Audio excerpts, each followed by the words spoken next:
Alhamdulillah di Hari Guru Nasional dan Hari PGRI yang ke-77 ini para siswa setelah upacara bendera dari khusus anak-anak usia menyerahkan rasa terima kasih dan permintaan maaf kepada guru, antara lain memberikan bunga ini yang dibuat oleh pengurus OSIS sendiri, kreativitas mereka dikasih coklat ini, coklatos. Ini adalah upaya rasa cinta kepada guru. Nah, coklat itu juga melambangkan rasa kasih sayang. Ya, mudah-mudahan di pagi hari ini, di Hari Guru Nasional dan juga PGRI yang ke-77 yang kebetulan jatuh di hari Jumat, ya, tanggal 25 2022, menjadi refleksi kita bersama bahwa ada cinta kasih di SMP. Cinta kasih yang lama agak renggang terjalin, kemudian di momentum pagi hari ini kita bangun kembali, yaitu interaksi positif, cinta antara siswa dengan guru dalam bentuk rangkaian bunga yang dibuat oleh pengurus OSIS dan juga ada coklat. Saya selaku pimpinan lembaga mengucapkan banyak terima kasih atas inovasi dan kreativitas yang dicanangkan dalam tema HKN dan PGRI ini. Semoga kita sukses selalu. Assalamualaikum warahmatullahi wabarakatuh.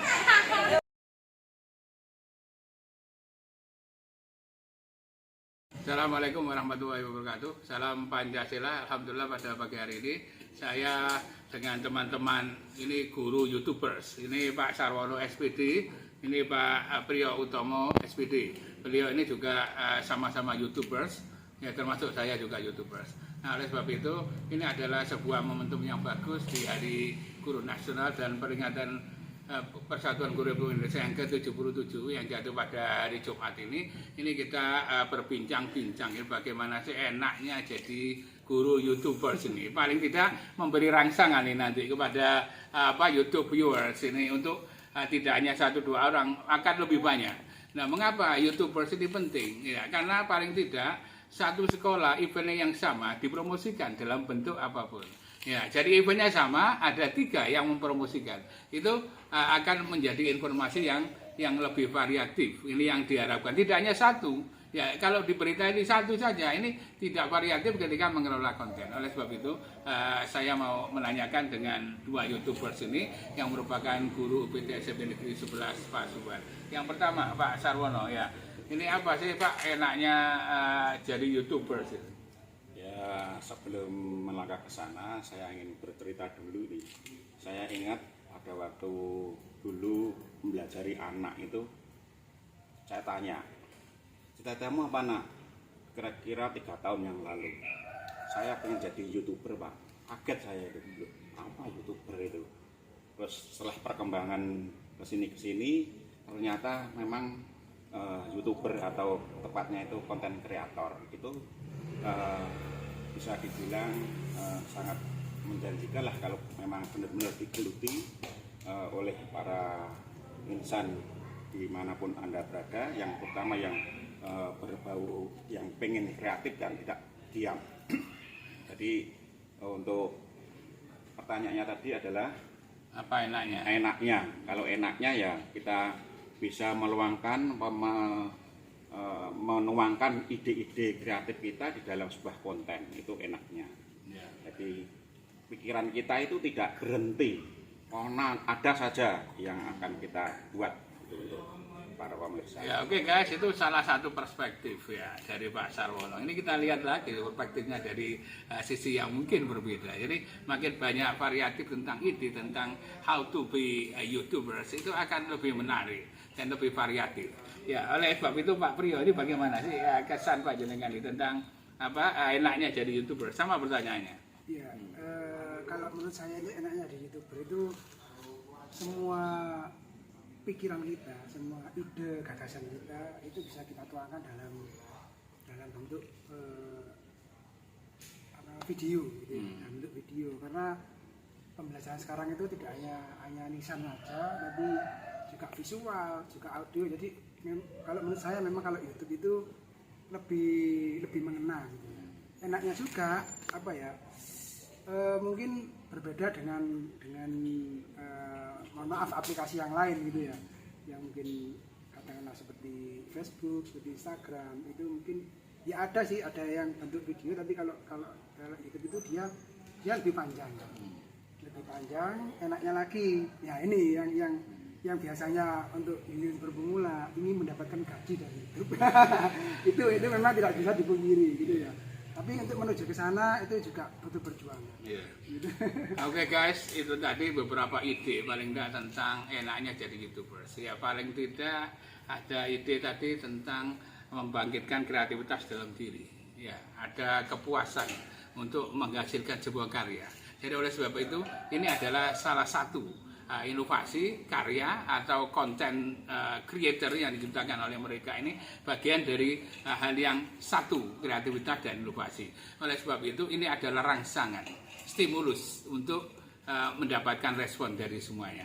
Nah ini kalau kita lihat ada tujuan-tujuan pragmatis saya pikir semua orang selain idealisme. Di sini terbangun dua, idealisme yaitu menciptakan kreator semenarik mungkin, termasuk event di situ di dalamnya. Syutingan yang menarik dan semuanya, fotografi dan semuanya juga termasuk harapannya pragmatis juga. Saya pikir itu mulai tingkat-tingkat yang paling tinggi yang sudah expert bener sampai yang amatir itu saya pikir tujuannya adalah ingin pragmatis mendapatkan sesuatu dari YouTube ya.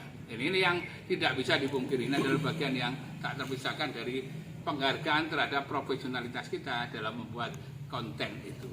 Nah, dari beberapa aktivitas ini Pak Sar dan Pak Priyo ini apa sih yang membuat kita puas ini ya untuk yang menghasilkan sebuah karya ya, kita merasa puas dari banyak karya ini yang membuat puas kita ya Pak ya.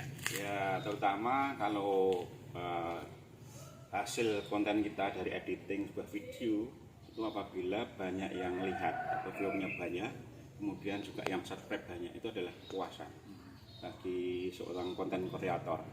Samping tadi ide-idenya bisa tertuang, yaitu tadi ternyata kita upload ternyata langsung banyak yang lihat kok banyak ya, kemudian subscribe-nya bertambah banyak, itu kepuasan kita. Oh berarti video saya itu memang yang dibutuhkan oleh para penonton. Ya, oke. Ya kalau Pak Priyo bagaimana ini? Ini kepuasan saya itu sebenarnya mungkin beda dengan Pak Sarwono ya. Kalau saya itu senangnya dokumentasi sebenarnya, mendokumentasikan terus kemudian saya simpan di YouTube gitu. Tapi dengan kreatif kreatif dari YouTube itu sendiri. Jadi awalnya gitu, tapi kepuasannya memang nanti viewernya banyak, subscribe-nya juga banyak gitu. Itu apalagi nambah gitu, karena saya juga awal dari nol Pak Agus. Saya subscriber nol, kemudian sekarang ya alhamdulillah sudah 3.300 lah kalau nggak. Jadi awalnya memang susah payah untuk jadi subscriber, viewer juga bisa. Jadi kalau ada yang konten kita yang ada melihat itu kita tercetus semangat lagi untuk membuat konten yang baru lagi. Iya. Ya itu guys, itu tadi paling tidak alasan ada dua kayaknya oposisional tapi padahal penting semuanya. Ini sudah ribuan, saya baru ratusan, baru 102 ini. Semangat ya. Jadi semangat, ini awal-awal memang. Eventnya banyak tentang Kota Pasuruan, tapi ternyata baru 102. Jadi step by step ya, memang ketika kadang-kadang memang ketika kita event, contohnya saya ketika meliput acara Habib saya ya, nah itu viewernya jauh lebih banyak, jadi kita malu kadang subscriber ya cuma 102, nah ini sudah hampir 1000. Nah ini luar biasa event-event yang bisa kita lakukan di situ ya. Nah oleh sebab itu ini guys, paling tidak ini adalah hasanah ya, hasanah untuk menciptakan sebuah konten dan sebuah kepuasan dalam diri kita. Nah kira-kira apa sih Pak tujuan kita ya membuat tampilan seperti itu atau tujuan orang lain? Itu kira-kira apa sih tujuan?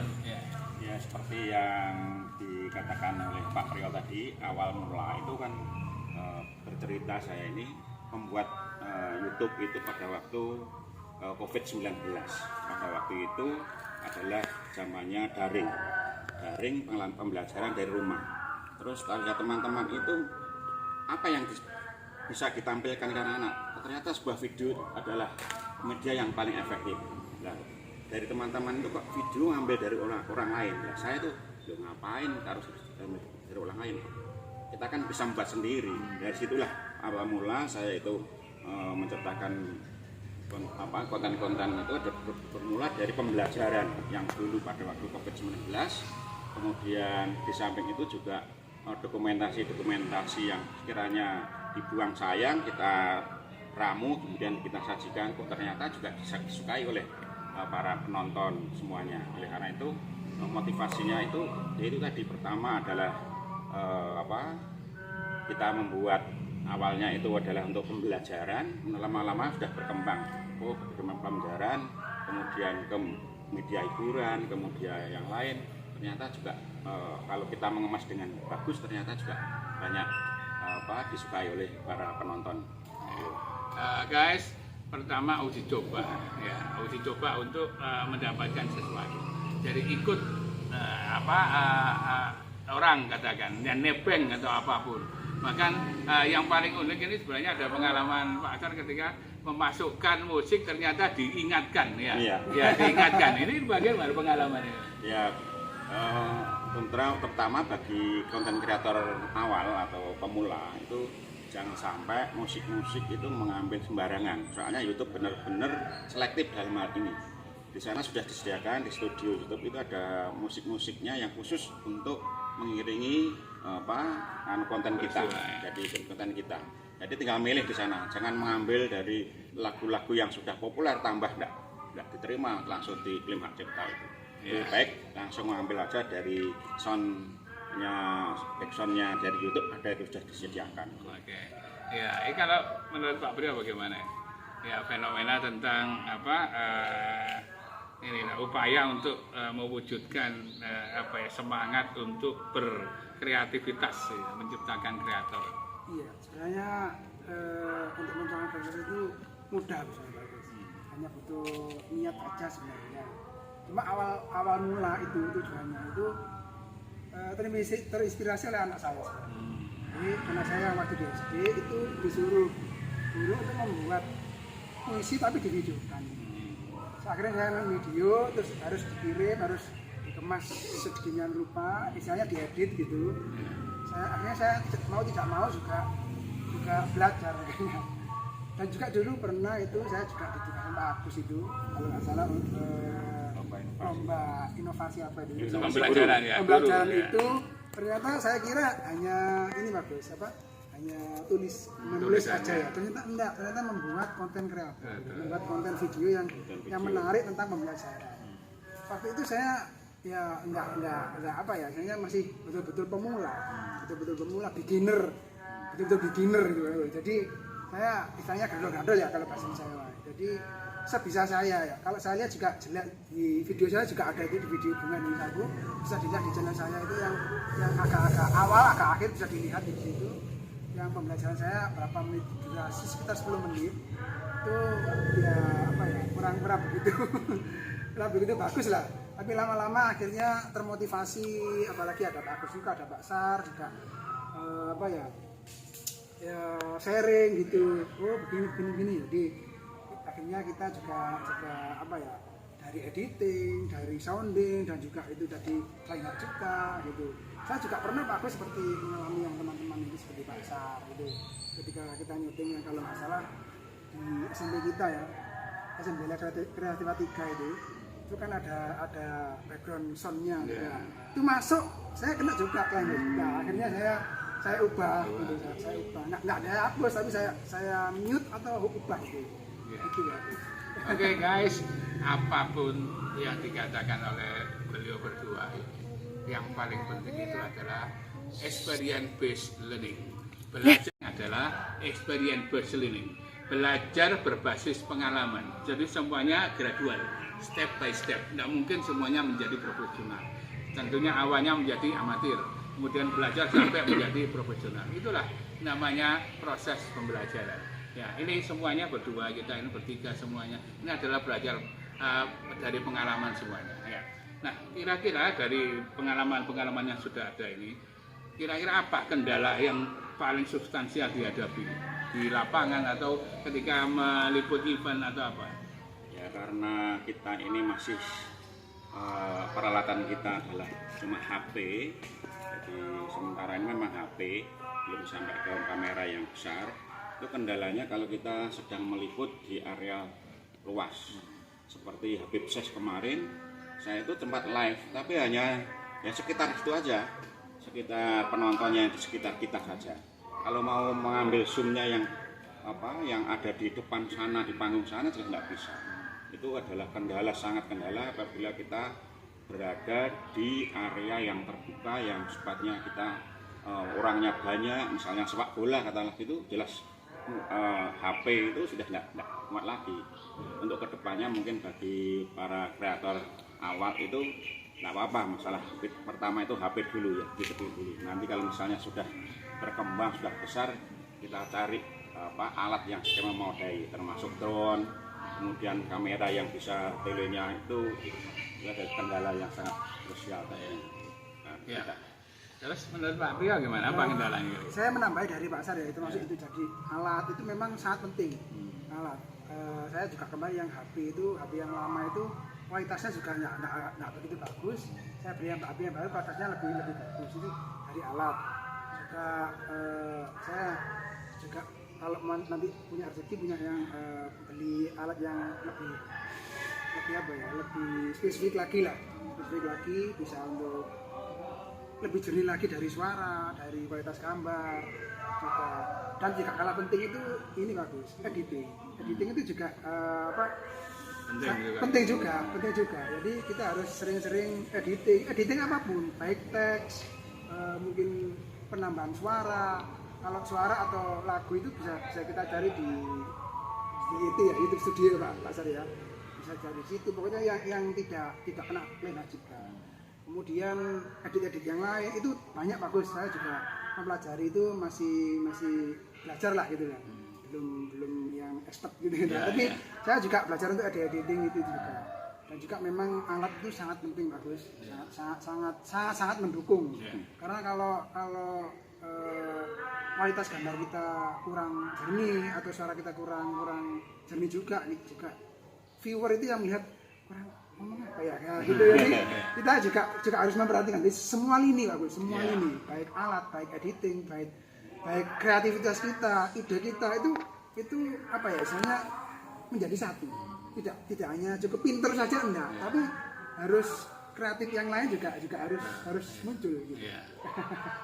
Guys, inovasi dan kreativitas itu tidak hanya utik-utik, tapi harus didukung oleh mekanika atau sistem teknologi yang baik, sehingga semuanya saling menunjang. Baik kreativitas dalam benak kita mau kita tuangkan, kalau alatnya sederhana hasilnya sederhana, kalau alatnya canggih juga hasilnya canggih. Nah itu semua kan bergantung pada biaya yang maksimal yang harus kita keluarkan. Oke. Ya itulah nanti step by step.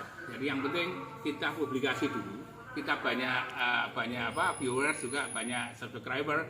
Nah setelah itu baru kita berbenah.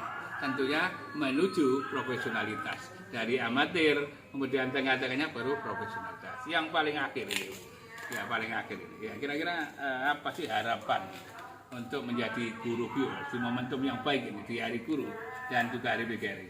Terima kasih. Ini sebagai closing statement bahwasanya siapapun kita, walaupun kita ibaratnya menyandang predikat guru, itu tidak menutup kemungkinan untuk berkreativitas di bidang yang lain. Jadi yang tidak hanya mengajar, dari mengajar pun kita bisa diambil gambar-gambarnya, terus kemudian bisa memotivasi kepada anak, dari situ juga.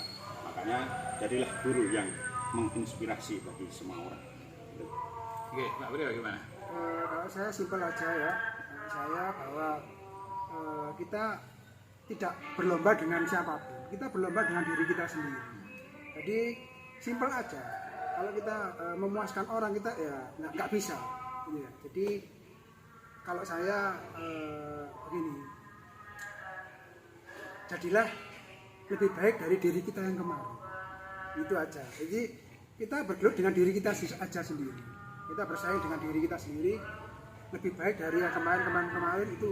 Kita akan enjoyable. Istilahnya enjoyable itu kita nggak pressure apa pasti enggak. Kita memang untuk merubah diri kita sendiri menjadi lebih baik dan lebih baik lagi. Oke guys, apapun yang dikatakan itu semuanya motivasi buat kita. Saya teringat Peter F. Drucker, seorang konsultan manajemen dari Austria. Bukunya banyak diwarisi oleh dan di pemikiran banyak dipakai di perusahaan-perusahaan besar. Dia mengatakan hal yang paling simpel tapi menarik. Innovate or die. Berinovasi atau mati.